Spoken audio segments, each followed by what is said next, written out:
It's inevitable. A recession will be coming. The question is what silver will do about it.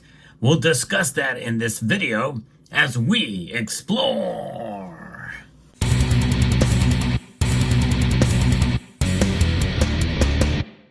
The short answer to that question is silver will probably go down in price, at least for a while. That's typically what happens, although the next recession will have another aspect of it that will kind of complicate things, and that is inflation, or high prices due to inflation that we are hopefully getting out of, but who knows what's going to happen with what is being proposed now and what's being done, depending on who wins the election, as to the amount of severity that inflation will have when the next recession comes. Now, I can say that with a full certainty, knowing that inflations or that recessions are a part of the normal economic cycle. And that's just the name of the game. It's how it's dealt with is really the key. And silver is a metal that certainly will react one way or the other. And like I said, I think probably silver's prices will go down, but we're going to have some clues as to where we should look to see about what silver is going to do. How will silver prices track? The question of how precious metals like silver will perform during a recession is becoming increasingly pertinent amid surging debt levels and depreciating fiat currencies. According to one analyst, the best predictor of how silver will perform during a recession is its base metal counterpart. We're talking about copper. That's right. Copper is going to be one thing, the one clue that we're going to have here. And by the way, this I just got at a local coin shop today for not a whole lot of money. I don't recommend stacking copper. Although it's fine to pick up pieces like this just for enjoyment or to make a point in a video in this case. I got this thing for like $10, but stay tuned because later in the video I'm going to show the silver that I bought today as well, amid even some rising prices, because I still think it's a good idea to stack silver, even amidst what could be coming down the road. Lower silver prices, at least lower in contrast to what we think should happen during a recession. Now, there are some caveats to it, but like I said, copper is the metal to kind of watch here. Once it was coinage, now it's an industrial component, but memories are long, according to Rana O'Connell, who's the head of market analysts at analysis at EMEA and Asian regions at StoneX Financial. Silver's relationship with gold goes back hundreds of years with both metals, when both metals acted as currencies, active money. In the 16th and 17th centuries, silver was a primary coinage in Britain, Europe, and other Eastern nations, while gold was more contained to intra-national transactions. Indeed, that is the case today. In fact, gold is being more used as money now than silver. In fact, silver is not used as money at all, save for very, fringe situations and circumstances between peer-to-peers or business to individuals, that type of thing. But this is pretty amazing to see when we look back through history. And while this, combined with silver's physical attractiveness and use in jewelry, arguably justified its classification as a precious metal, O'Connell noted that silver's role as a monetary metal declined for several reasons, including the fact that silver coins can wear and be tampered with. Plus, Henry VIII of England deliberately had the size of coins reduced more than once, and gold coins started to be introduced towards the end of the 17th century. Of course, dating back much further than that, the Roman Empire certainly did debase their silver coins throughout their reign. And for logistical reasons, it didn't take long before gold took over, almost by default, she said. Silver retained its role as a currency in a number of countries until much later, and it's only relatively recently that central bank holdings in Russia, China, and India have been worked off. O'Connell said that raises a question. Has it really been in a deficit? And that is really one of the things that we have to take into account here with regards to what silver is going to do in a recession.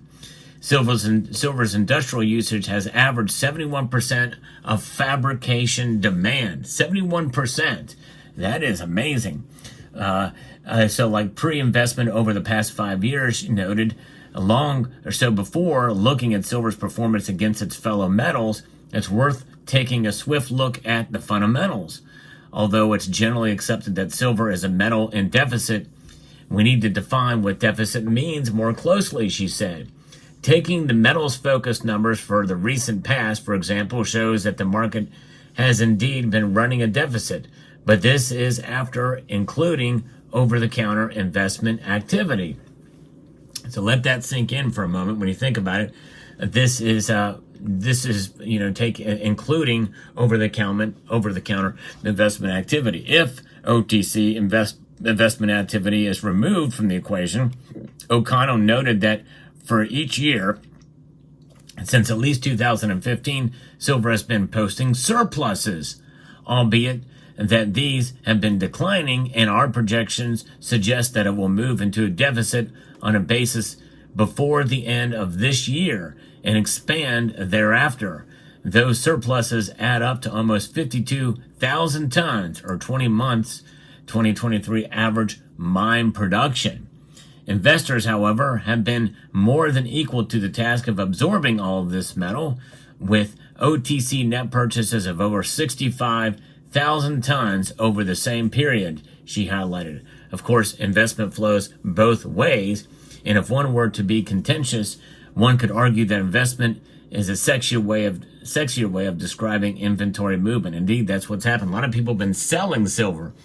They've been not doing what I've been doing, and that's buying some at even on a very minuscule level. But that is investors, however, have been more than equal to the task of absorbing this metal. So O'Connell said that the truth is illustrated by exchange-traded product activity, with investors pulling silver off the market in 2024 while they were net disinvestors in 2022 and 2023. As for how silver could perform in a recession sets in, O'Connell underscored that the performance of copper is the best indicator. That's right, copper, which is a beautiful metal. Indeed, it has its hue that is unique to the metal, just like gold's hue is unique to it, that copper tone there. And I hope I'm able to keep this thing pristine. I have another one of these. Doesn't look quite as good, doesn't have quite that proof quality. So I got to find a way or capsule that will fit this thing, that will protect it. I just kind of like the look of that. It's really cool, especially this side with all the intricate details there. The Aztec, just really nice looking in copper. I also have this in silver too, but silver though is an amazing metal, and it's the most reflective metal. So we have looked at the past 4 recessions, although the 2022 month period is too short to be statistically significant when we take a look at what silver will do in a recession, and tracking copper with this. So it has been scrutinized. Conclusion: in a recession, silver looks to copper, not gold. And I've actually talked about this subject before, that copper should be the metal to kind of look out for in times of to see how silver is going to move in a normal situation when it's acting as an industrial metal in terms of its price movement. But now in a recession, we're taking it to the next level here.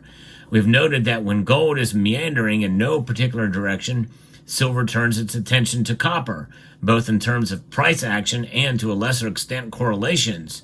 Now, I should remind you that correlation does not equate to direction. The same thing happens in a recession as the outlook for demand takes center stage. Given that the primary and therefore price elastic supply of silver is typically below 30% of total and includes industrial scrap. Therefore, unless the gold to base metal sectors go into a tailspin, silver metal will keep on coming. Gold, of course, comes up and trumps up each time if it starts to react. So you have that pushing and pulling, essentially, of what's going on there with silver compared to copper.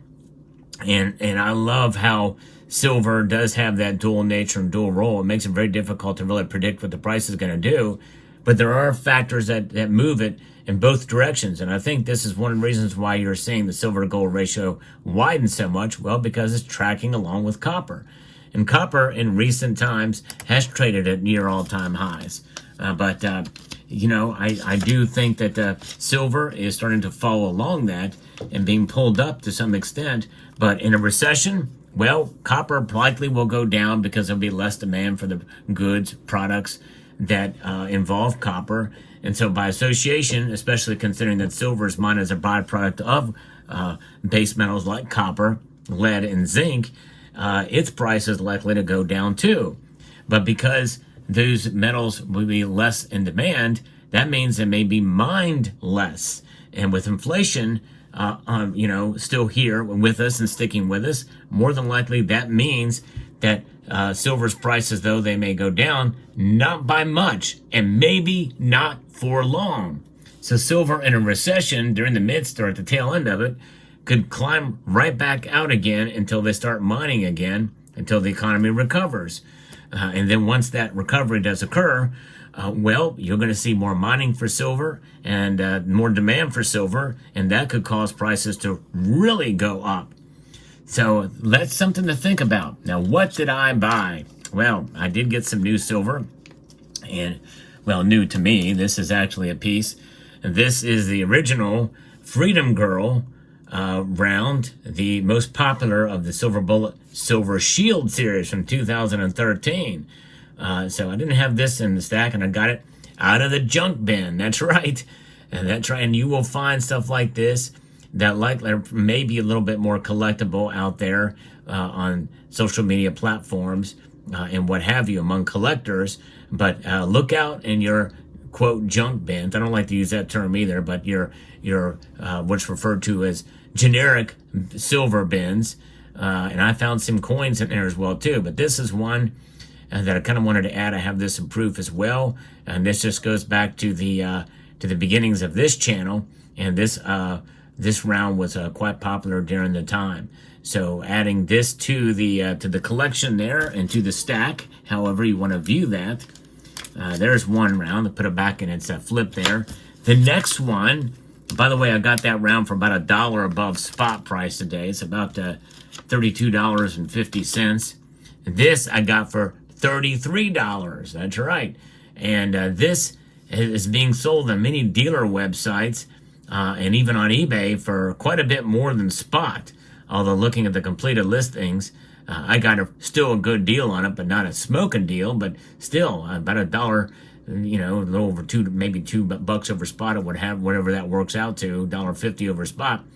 To add another old school Libertad. This is a 1985 1-ounce Libertad added to the stack.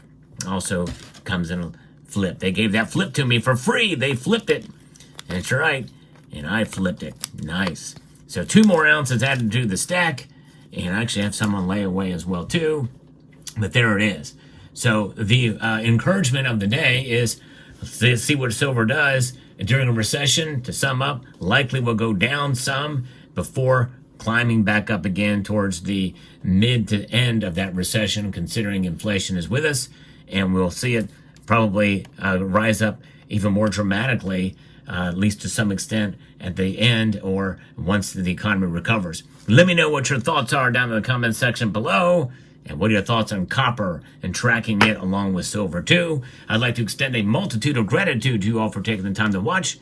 And I want to encourage you to please rate this video. That means press the thumbs up button down below. Share it wherever and whenever you can.